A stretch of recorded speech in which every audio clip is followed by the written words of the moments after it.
மோடி அரசுக்கு எதிராக மிகப்பெரிய போராட்டங்களை முன்னெடுத்து இந்தியாவுடைய நாடாளுமன்றத்தையே ஸ்தம்பிக்க வைத்திருக்கிறார்கள் எதிர்க்கட்சிகள். இரண்டாவது நாளாக நாடாளுமன்றம் முடங்கி போயிருக்கிறது. இதுல திடீர் ட்விஸ்டாக நிதிஷ்குமார் அவர்கள் ஜனதாதள் யுனைடெட் அவருடைய கட்சியிலிருந்து ஒரு எம்பி இன்றைக்கு பாஜக அரசு ஆதரிக்கக்கூடிய எஸ்ஐஆர் தேர்தல் ஆணையத்தினுடைய பீகார் வாக்காளர் பட்டியல் திருத்தத்துக்கு எதிராக கலக குரலை எழுப்பியிருக்கிறார். இது திடீரென மிகப்பெரிய பரபரப்பை டெல்லி வட்டாரங்களில் குறிப்பாக நாடாளுமன்ற செய்தியாளர்கள் வட்டாரத்தில் ஏற்படுத்தி இருக்கிறது. இதற்கு இடையில் இதை நம்ம எப்படி பார்க்க வேண்டியிருக்கிறது? நிதிஷ் பாஜகவுக்கு எதிரான கலக குரலை தன்னுடைய எம்பியை வச்சு பேச வைக்கிறாரா, அல்லது நிதிஷ்குமார் தொடர்ந்து பாஜகவுடைய இருக்கிறதுனால அவருக்கு எதிரான குரல் கட்சியில் இருந்து வெடிக்கிறதா அப்படிங்கிற செய்திகள் பேசுபொருளாக மாறி இருக்கிறது. முடங்கி இருக்கக்கூடிய நாடாளுமன்றம் பீகார் அரசியலில் மாறுகிறதா, காற்றினுடைய திசை வழிபோக்கு என்ன நடக்கிறது என்கிற விஷயங்களை விரிவாக அலசுகிறது இந்த தமிழ் குரலின் வளவன எக்ஸ்க்ளூசிவ் செய்தி தொகுப்பு. நாடாளுமன்ற கூட்டத்தொடர் அப்படிங்கிறது தொடங்கி இருக்கிறது, மான்சூன் செஷன். இதில் பார்த்தீங்கன்னா பார்லிமெண்ட்டையே நடத்த விடாமல் எதிர்க்கட்சிகள் மிகப்பெரிய அளவுக்கு அராஜகம் பண்ணுறாங்க அப்படின்னு பாஜகவினுடைய மூத்த தலைவர்கள் எல்லாம் வெளியில் பேசக்கூடிய ஒரு சூழல் உருவாகி இருக்கிறது. ஹூலிகனிசம், கூலிப்படைகளைப் போல அல்லது அந்த இடத்துல குண்டர்களைப் போல செயல்படுகிறார்கள், நடத்தவே விடலை.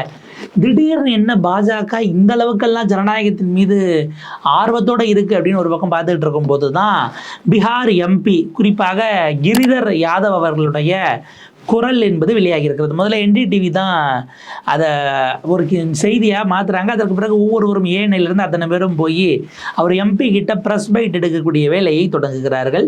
நம்ம முதல்ல அதை பார்த்துடலாம். NDTVனுடைய செய்தி, பீகார் ஓட்டர் லிஸ்டரோ JDU joins hands with opposition says election commission has no practical knowledge அப்படிங்கிற செய்தியை பார்க்குறோம். நிதிஷ்குமார் கட்சி ஜனதாதள் யுனைடெட் எதிர்கட்சிகளோடு ஒருங்கிணைந்து தேர்தல் ஆணையத்துக்கு போதுமான அளவுக்கான புரிதல் அறிவே இல்லை, ப்ராக்டிக்கல் நாலேஜ் யதார்த்த அறிவே கிடையாது அப்படின்னு பேசியிருக்கிறார். அடுத்தது அந்த எம்பியினுடைய பைட்டையும் அவங்க அடிக்கிறாங்க. JDU joins hands with opposition, ஏனையினுடைய பைட்டு தான் அது ஆக்சுவலாக. அதுக்கு பிறகு NDTV அதை கேரி ஓவர் பண்ணுறாங்க. அவர் பேசுகிறார். கிரிதர் யாதவ் சொல்கிறாரு, அதை ஏனையே சொல்லியிருக்கிறாங்க. On special intensive revision election commission has no practical knowledge. அவங்களுக்கு இந்த மாநிலத்தினுடைய ஹிஸ்ட்ரியும் தெரியல, ஜாகிரபியும் தெரியல, வரலாறும் தெரியல, புவியியலும் தெரியல, பீகாரை பற்றி ஒரு அறிவும் இல்லை. 10 நாள் ஆச்சு. ஒரு எம்பி எனக்கே 10 நாள் ஆயிருக்கு. அவங்க கேட்ட டாக்குமெண்ட்டு இந்த SIRனு சொல்கிறாங்க இல்லைங்களா, வாக்காளராக நீங்கள் இருக்கிறது உண்மைதானான்னு செக் பண்ணுறதுக்கு ஒரு எம்பி எனக்கே 10 நாள் ஆச்சுங்க அந்த டாக்குமெண்ட்டை கொண்டு வர்றதுக்கு. என்னுடைய மகன் அமெரிக்காவில் தங்கி அங்கே வேலை பார்த்துக்கிட்டு இருக்கான், படிச்சுக்கிட்டு இருக்கான். அவனுக்கான வேலைகள் அங்கே போயிட்டுருக்கான், அவங்க US இருக்கான், என்ன பண்ணுறாங்கிறது ஒரு குறிப்பில்லை. அப்படி இருக்கும்போது அவனால் எப்படி ஒரு மாதத்துக்குள்ளே எடுத்து இந்த மாதத்துக்குள்ளே எல்லாத்தையும் செய்ய முடியுங்கிற கேள்வி இருக்குது. வலுக்கட்டாயமாக கட்டாயப்படுத்தி இதை கொண்டு எங்கள் தலையில், பீகார் மக்கள் தலையில் இதை இவர்கள் திணித்திருக்கிறார்கள். குறைஞ்சது 6 மாதமாவது டைம் எடுக்கும். இதை எதிர்த்து உடனே பண்ணுறதுங்கிறது ஏற்றுக்க முடியாது என்று மிக கடுமையான விமர்சனத்தை அவர் வைக்கிறார். ஸோ இதனுடைய அர்த்தம் அடுத்தது ஒரு கேவியட் அவர் பின்னாடி போகிறார். இது என்னுடைய சொந்த கருத்து, இந்த கருத்தை நான் முன்வைக்கிறேன், ஆனால் இது ஹைலைட் அடுத்தது தான். நான் உண்மையை தான் சொல்ல முடியும், கட்சியில் இருக்கேங்கிறதுக்காக உண்மையை மாற்றி நான் பேச முடியாது. மக்கள் எனக்கு வாக்களிச்சிருக்கிறது நான் உண்மையை பேசுகிறதுக்கு தான். ஒரு எம்பியாக உண்மையை பேச நான் பயப்படலாமா அப்படின்லாம் ஒரு கேவியட்டை கிரிதர் யாதவ் அவர்கள் பதிவு செய்திருக்கிறார்கள். இப்போ இதுதான் பேசுபொருளாக மாறுகிறது. ஒரு எம்பி அவர் வெளியே ஏதோ ஒன்று பேசியிருக்கிறார் அப்படின்னா இது எந்த அளவுக்கு ஏற்கத்தக்கது அப்படின்னு நம்ம ஒரு கேள்வி எழுப்பலாம். அதனாலே என்ன பண்ணுறாங்க, கேவியோட NDTV பின்னாடி போடுறாங்க. இதனுடைய சொந்த கருத்துன்னு அவருமே சொல்கிறாரு. இதை பொலிட்டிக்கலி கொண்டு போய் எங்கே மேட்ச் பண்ண வேண்டியிருக்கு அப்படின்னா, நிதிஷ்குமாருடைய கட்சி ஜனதாதள் யுனைடெட் ரொம்ப தெளிவாக சொல்லிருச்சு. இது இப்போ தேவையானதுன்னு அவங்க சொல்லிட்டாங்க. ஒரு படி மேலே போனோம்னா சட்டமன்றம் இப்போது நடந்து கொண்டு இருக்கிறது. பீகாரினுடைய எலெக்ஷனுக்கு முந்தைய நிறைவு கூட்டத்தொடராக நீங்கள் அதை எடுத்துக்கலாங்க. அங்கே தேஜஸ்வி யாதவ் மற்றும் காங்கிரஸ் எதிர்கட்சிகள் எல்லோரும் இணைந்து மிகப்பெரிய அளவுக்கு சட்டமன்றத்தை ஸ்தம்பிக்க வைக்கிறார்கள். குறிப்பாக இந்த ஸ்பெஷல் இன்டென்சிவ் ரிவிஷன் கேஸை கையில் எடுத்து பெருமளவுக்கான பிரச்சனை அப்படிங்கிறது அங்கே வெடிச்சுக்கிட்டு இருக்கு. அங்கே ஆளுங்கட்சி JDU சபாநாயகர் BJP கூட்டணி எல்லாம் சேர்ந்து உட்கார்ந்துக்கிட்டு நீங்கள் எதிர்கட்சிகளை கடுமையாக சாடுறாங்க.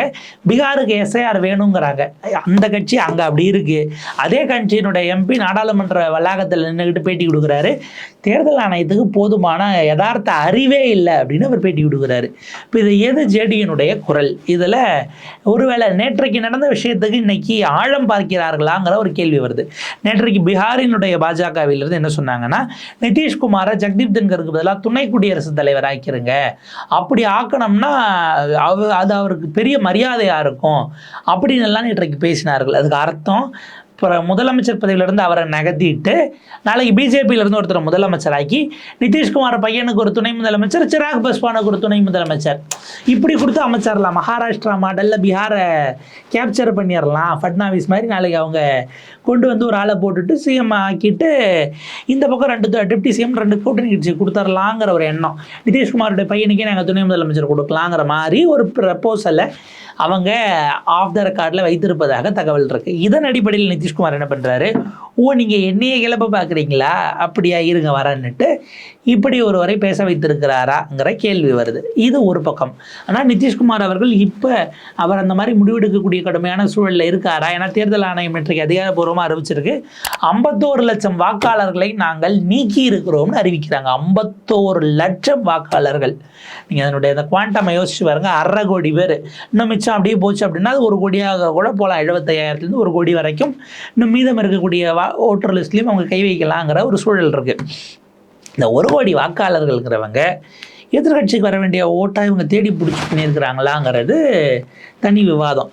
இதில் நமக்கு என்ன கேள்வினா, தேர்தல் ஆணையம் ஒருவேளை கூட்டணி கட்சி ஓட்டில் கை வச்சுருந்தா பீகாரில் நிதிஷ்குமாருக்கான வாக்களிக்கக்கூடியவர்களாக இருக்கக்கூடிய செக்ஷன்ஸை காலி பண்ணியிருந்தா, ஏன்னா அந்த இடத்துல போய் போட்டிக்கிட்டாங்கன்னா நிதிஷ்குமார் போட்டிக்கிடணும், பிஜேபி ஒரே கூட்டணியில் இருக்கிறதுனால அவர் கட்சி வேட்பாளர்கள் நிற்கக்கூடிய இடத்துல பார்த்து இந்த இன்ஜினியரிங் பண்ணியிருந்தால் என்ன பண்ணுவீங்க அப்படிங்கிற கேள்வி இருக்குது. அப்போ நிதிஷ்குமாருக்கு ஆட்கள் கம்மியாக தான் ஜெயிப்பாங்க, பிஜேபி நிற்கக்கூடிய ஆட்கள் அங்கே இவங்க கட்சியினர் ஓட்டு போட்டு ஜேடியு சார்பாகவும் ஓட்டுகள் விழுந்து டிரான்ஸ்ஃபர் நடந்து ஜெயிச்சிருவாங்களாங்கிற கேள்வி இருக்குது. இப்போ இதை ஒரு பக்கம் வச்சுட்டு நிதிஷ்குமார் பாஜகவிடம் ஒட்டுமொத்தமாக சரண்டர் ஆகிப்பது சரியில்லை என்கிற கலக குரலாக நம்ம கிரிதர் யாதவனுடைய குரலை பார்க்க வேண்டியிருக்கிறதா என்கிற ஒரு பிரதானமான கேள்வி இந்த இடத்துல எழுது. ஸோ இது இன்றைக்கு நிதிஷ்குமார் தெரிந்து செய்திருந்தால் அவருடைய பொலிட்டிக்கல் அக்யூமெண்ட் அது காட்டுது. அவருக்கு தெரியாமலே இது நடக்குது அப்படின்னா அவர் கட்சியில் ஒரு பிளவை நோக்கி நகர்த்து நிதிஷ்குமார் இப்போ கிரிதர் யாதவ் குரல் கொடுக்குறாருன்னா அவருடைய அடுத்த கட்ட நகர்வை வச்சு தான் அவருக்கு பின்னால் எதிர்கட்சிகளை நோக்கி போயிடலாம், ஆட்சி மாற்றம் வாய்ப்பு இருக்குன்னு அவர் ஒரு பொலிட்டீஷியனாக அவர் லாலு கட்சிக்கு இது தேஜஸ்விக்கு பின்னால் போவதற்கான துண்டை விரிக்கிறாரா, இல்லை ஒரு கழகத்தை உண்டு பண்ணி நிதிஷ் கட்சியை உடைப்பதற்கு பாஜகவே அதை இன்ஜினியர் பண்ணுதாங்கிற அடுத்த கேள்வி வரும். ஸோ இப்படியான அரசியல் சூழல்களுக்கு இடையில் தான் அது மாட்டிக்கிட்டு இருக்கிறது. அங்கே அசம்பிளியில் ஆளுங்கட்சியாக இருக்கக்கூடிய நிதிஷ் அது சரின்னு அங்கே அவர் கட்சியின் சார்பில் பேசிகிட்டு இருக்காங்க. நாடாளுமன்றத்திற்குள் இதே பிரச்சனையாக வைத்து ஒட்டுமொத்த எதிர்கட்சிகளும் இன்றைக்கு களமிறங்கி களமாடி கொண்டிருக்கிறார்கள்ங்கிறத பார்க்குறோம். நாடாளுமன்ற வளாகத்திலேயே இன்றைக்கு மிகப்பெரிய போராட்டம், நேற்றைக்கு காலையிலையும் அதே போராட்டத்தை இங்கே அவர்கள் செய்திருந்தார்கள் அப்படிங்கிறத பார்க்க முடியுது. அந்த ஃபோட்டோஸ் எல்லாம் வந்துகிட்டு இருக்கிறது. எஸ்ஐஆருக்கு எதிராக மிகப்பெரிய கோஷத்தை எழுப்பினார்கள்ங்கிறத பார்க்குறோம். ஹிந்துல ரிப்போர்ட்டாக இருக்கக்கூடிய செய்தி, parliament monsoon session both houses continue to remain in deadlock over opposition protest. எதிர்கட்சிகளுடைய போராட்டத்தை காரணமாக 2 அவைகளும், மக்களவையும் சரி மாநிலங்களவையும் சரி லோக்சபா ராஜ்யசபா ரெண்டுமே டெட்லாக்ல இருக்குது. அதாவது திறக்க முடியாதபடி அந்த பூட்டில் போய் அது மாட்டிக்கிச்சு என்கிற ஒரு இடத்திற்கு அவர்கள் பேசியிருக்கிறார்கள். அப்போசிஷன் மிக குறிப்பாக எஸ்ஐஆரை முன் வச்சு ஸ்பெஷல் இன்டென்சிவ் ரிவிஷனை விவாதிக்க வேண்டும் அப்படிங்கிற விஷயத்தை எடுக்கிறாங்க. அதே போல் ஆப்ரேஷன் சிந்தூர் அது தொடர்பான விஷயங்கள், பகல்கேம் அட்டாக், இது எல்லாத்த குறித்தும் அவர்கள் பேசுகிறார்கள்ங்கிறது தான் இவர்கள் பதிவிட்டிருக்கிறார்கள் என்கிற ஒரு பாயிண்ட் இருக்குது. ஏன்னா ராகுல் காந்தி ஒரு படி மேலே போய் ஈஸினா எலெக்ஷன் கமிஷன் கிடையாது, எலெக்ஷன் சோரி அப்படின்ட்டு ஒரு ட்வீட்டை கடந்த வாரம் பதிவிட்டு அது மிகப்பெரிய அளவுக்கு அதிர்வலைகளை கிளப்பிச்சு. சோரினா திருடர்கள், தேர்தலை திருடுகிறார்கள், வாக்காளர்களுடைய எண்ணிக்கையை வாக்காளர்களை திருடுகிறார்கள்னா என்ன, எதிர்கட்சிக்கு வழங்க வேண்டிய ஓட்டை திருடி அவங்க ஒன்றுமில்லாம ஆக்கிற வேலையை இவர்கள் செய்கிறார்கள் அப்படிங்கிற ஒரு பாயிண்ட்டை குறிப்பிடுறாங்க. இப்போ இதற்கிடையில் தன்கருக்கு பதிலாக அந்த இடத்தில் உட்கார்ந்து இருக்கிறார் இல்லையா, அவர் என்ன பண்ணுறாருங்கிற ஒரு விவாதம் முக்கியமானதாக இருக்கிறது. ஜெகதீப் தன்கரை மிக மோசமாக செயல்பட்டால்தான் நீங்கள் அந்த இடத்துக்கு இருக்க முடியும். ஏன்னா அவர் அப்படி ஒரு ஸ்டேச்சரை செட் பண்ணிட்டாருங்கிற பாயிண்ட் இருக்குது. இன்றைக்கு இருக்கக்கூடிய ஏற்கனவே ராஜ்யசபா டெப்டி சேர்மன் தான் அவர், இன்னைக்கு டெப்டி சேர்மன் தான் ஹரிவன்ஷ். அவர் என்ன சொல்கிறாரு, எதிர்க்கட்சிகள் கொடுத்தது ரூல் நம்பர் 267 அடிப்படையில் நாடாளுமன்றத்தின் அனைத்து அலுவல்களையும் ஒத்திவைப்பு நோட்டீஸ்னு நம்ம செய்திகளில் பார்ப்போம். நாடாளுமன்றத்தினுடைய எல்லா அலுவல்களையும் சஸ்பெண்ட் பண்ணிவிட்டு இமீடியட்டாக இதை விசாரிக்கணும், இது ரொம்ப முக்கியத்துவம் வாய்ந்த வழக்கு அப்படின்ட்டு ஒரு கவன ஈர்ப்பு நோட்டீஸோ இல்லை ஒத்திவைப்பு நோட்டீஸோ கொடுப்பாங்க. அப்படி கொடுக்கும் பொழுது கொடுக்கப்பட்டது 25க்கும் மேற்பட்ட நோட்டீஸ்களை எதிர்க்கட்சிகள் வழங்கி இருக்கிறார்கள். பீகாரில் இந்த எஸ்ஐஆர் குறித்து விவாதிக்கணும், நாடாளுமன்றம் அங்கே சிட்டிசன்ஷிப்பை நாங்கள் பார்ப்போம் இப்படி தேர்தல் ஆணையம் சொல்ல முடியும், நீங்கள் கொடுத்த எல்லா டாக்குமெண்ட்டையுமே செல்லாதுன்னு தேர்தல் ஆணையம் சொல்லிக்கிட்டு இருக்கு, இது எப்படி தேர்தல் ஆணையம் இப்படி செயல்பட அனுமதிக்க முடியும் அப்படின்னு அதனுடைய அரசியலை பேசணும்னு 25க்கும் மேற்பட்ட எதிர்க்கட்சி உறுப்பினர்கள் ராஜ்யசபாவில் மட்டும் ஒத்திவைப்பு நோட்டீஸ் கொடுத்தா அது எல்லாவற்றையும் எடுத்துக்க முடியாது என்று சொல்லி ஓரம் தள்ளி இருக்கிறார் ராஜ்யசபாவினுடைய டெப்டி சேர்மன் ஹரிவன்ஷ் அவர்கள்ங்கிறது தான் இப்போ வந்து சேர்ந்திருக்கக்கூடிய செய்தியாக இருக்கிறது. அப்போ தன்கர் விலகலுக்கு பிறகு இன்னும் பெரிய அளவுக்கு எதிர்க்கட்சிகளுடைய குரல்களை நெருக்கக்கூடிய இடத்துக்கு இவங்க போக போகிறாங்க அப்படிங்கிறது. குறிப்பாக வைகோ என்ன பண்ணுறாரு, இதில் பல விஷயங்கள் வெவ்வேறு ஆட்கள் எழுப்புறாங்க. திரிணாமுல் கட்சி திரிணாமுல் காங்கிரஸினுடைய எம்பிக்கள் பெங்காலி மைக்ரண்ட் ஒர்க்கர்ஸை நீங்கள் குறி வச்சு அடிக்கிறீங்கன்னு அவங்க ஒரு பிரச்சனையை கிளப்புறாங்க. வைகோ ஒரு பக்கம் போயிட்டு ஸ்ரீலங்கன் நேவி இஷ்யூ, இலங்கை கடற்படை எங்களுடைய மீனவர்களை தாக்குகிறது அப்படின்ட்டு அது தொடர்பாக நான் பேச போகிறேன்னு நோட்டீஸ் கொடுத்துருக்கிறாரு. இது எதையுமே எடுத்துக்கல அப்படிங்கிற விஷயந்தான் வருது. லோக்சபாவிலும் இதே சிக்கல் தான் அப்படின்னும் பொழுது நாடாளுமன்றத்தினுடைய அந்த வெள் பகுதிக்கு மைய மண்டபத்துக்கு போயிட்டு அங்கே மிகப்பெரிய அளவுக்கு கோஷங்களை எழுப்பி கூச்சல் அமளி அப்படிங்கிற இடத்துக்கு போய் ஒத்திவைப்பு அப்படிங்கிறது தான் இன்றைக்கு நாடாளுமன்றம் தொடர்ந்து 2வது நாளாக சந்தித்து இருக்கிறது. ஒரு நல்ல விஷயம், ஜக்தீப் தன்கருக்கு ஆதரவாக நாங்கள் போராட்டம் பண்ணுறோன்னு போகாமல் மக்கள் பிரச்சனையில் நிற்கிறாங்கங்கிறத அளவில் இது உற்று நோக்கப்படுகிறது அப்படின்னு தான் பார்க்க வேண்டியிருக்கிறது. நம்ம அந்த புகைப்படங்கள் பார்க்கலாம். ராகுல் காந்தி, அகிலேஷ் யாதவ் இப்போ அவர் எம்பியாகவும் இருக்கிறார். அநேகமாக அடுத்த ஆண்டு 27 எலெக்ஷனுக்கு தான் அவர் எம்பி பதவியை ராஜினாமா செய்ய வாய்ப்பு இருக்கிறது. மற்றபடி மூத்த தலைவர்களுடைய இந்த ப்ரொட்டஸ்ட் ஒரு பெரிய அளவுக்கான ஒரு எதிர்க்கட்சிகளுடைய ஒருங்கிணைப்பு அப்படிங்கிற இடத்துல இருக்கிறாங்க. அரவிந்த் கெஜ்ரிவால் இந்த காசை ஆம் ஆத்மி எஸ்ஐஆரை எதிர்க்கிறாங்க அப்படின்னாலும் கூட அதை தாண்டி இந்த இடத்துல ஒருங்கிணைந்து ஒரே இடத்துல செயல்படும் போது அவங்களுடைய தலைகள் அப்படிங்கிறது காணாமல் போனதாகத்தான் தெரிகிறது. அவங்க இல்லைனாலும் திரிணாமுல் கட்சி அவங்க தனியாக இந்த ப்ரொட்டஸ்ட்களை எடுத்து முன்னெடுத்துக்கிட்டு இருக்கிறாங்க. ஸோ பிரிந்து செயல்பட்டாலும் நோக்கம் ஒன்றாக உள்ளுக்குள்ளே ஹவுஸ்க்குள்ளே அதை விவாதிக்க கொண்டு வந்தால் சேர்ந்து விவாதிப்போம் என்கிற இடத்தில் தான் கெஜ்ரிவாலும் சரி அதே போல் மமதா பானர்ஜி அவர்களும் இருக்கிறார்கள்ங்கிற ஒரு செய்தி இருக்கிறது. இதில் தேர்தல் ஆணையம் மிக மோசமான ஒரு விஷயத்தை ஒரு அஃபிடவிட்டை கொண்டு போய் உச்சநீதிமன்றத்தில் போட்டிருக்கிறார்கள் அப்படிங்கிறது தான் அடுத்த அதிர்வலைகளாக மாறி இருக்கிறது. முதல்ல 51 லட்சம் பேர் நீங்கள் நீக்கியிருக்கிறீங்க அப்படின்னா இந்த 51 லட்சம் பேர் தேர்தல் ஆணையம் நம்ம கேட்க வேண்டியது, இந்த 51 லட்சம் பேர் ஓட்டு போட்டு தான் பீகாரில் அங்கே அதிக அளவு சீட்டை பாஜக கூட்டணி ஜெயித்திருக்கிறது.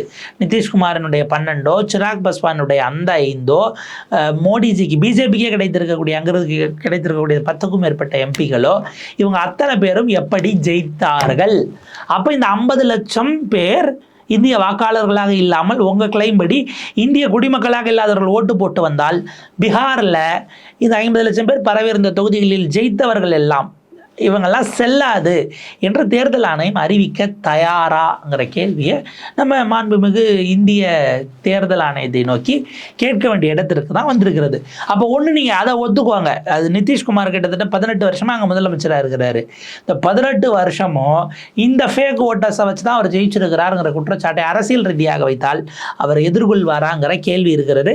அடிப்படையில் பாஜகவை நம்பி கூட போன நிதிஷ்குமார் எதிர்க்கட்சிகளை விட இன்னும் கவனமாக இருக்க வேண்டும் அப்படிங்கிற செய்தி அரசியல் நோக்கர்களால் பகிரப்பட்டது. காரணம், பாஜகவை நம்பி போய் பாஜகவை விட மிக விசுவாசமாக பாஜகவின் குரலாகவே மாறிய ஜனதா கட்சியிலிருந்து அரசியலை செய்து வந்த ஜக்தீப் தன்கர் அவர்களுக்கு நேற்றைக்கு நடந்திருக்கக்கூடிய நிலை நாளை நிதிஷ்குமார் கட்சிக்கும் நிகழலாம்ங்கிறது பொலிட்டிக்கல் அப்சர்வர்ஸினுடைய பார்வையாக இருக்கிறது. இந்த எஸ்ஐஆருக்கு எதிராக மிகப்பெரிய அளவுக்கெல்லாம் கடுமையாக நீதிமன்றங்கள் உச்சநீதிமன்றத்தில் அடுத்த ஹியரிங் வருது. ஆனால் நீங்கள் 50 லட்சம் பேர் நீக்கியிருக்கீங்கிறதுக்கு எதிராக எதுவும் ஸ்ட்ரிக்சர்ஸ் பாஸ் பண்ணுறாங்களா, அது ஆர்டராக மாநிலங்களாக பரிணமிக்கிறதா என்கிற ஒரு மிகப்பெரிய கேள்வி. இன்றைக்கு அது பீகார், நாளைக்கு மேற்கு வங்கமும் தமிழ்நாடும் அசாமும் கேரளாவும் பாண்டிச்சேரியும் அதற்கு தப்பாது. பிறகு ஒட்டுமொத்த இந்தியா முழுக்க என்று இது வரும் பொழுது இதனுடைய அந்த தீவிரத்தன்மையை உணர்ந்து இதை எப்படி பொலிட்டிக்கலாக எதிர்கட்சிகள் எடுக்க போகிறாங்க. வெறுமனே நாடாளுமன்ற முடக்கம் அப்படிங்கிறது இதுக்கான சொல்யூஷன் இல்லை. அதை நோக்கி நகர்கிறார்களா அப்படிங்கிறதையும் நம்ம பொறுத்திருந்து தான் பார்க்கணும். அதனுடைய அப்டேட்ஸ் எதுவும் வரும் பொழுது விரிவாக பேசலாம்.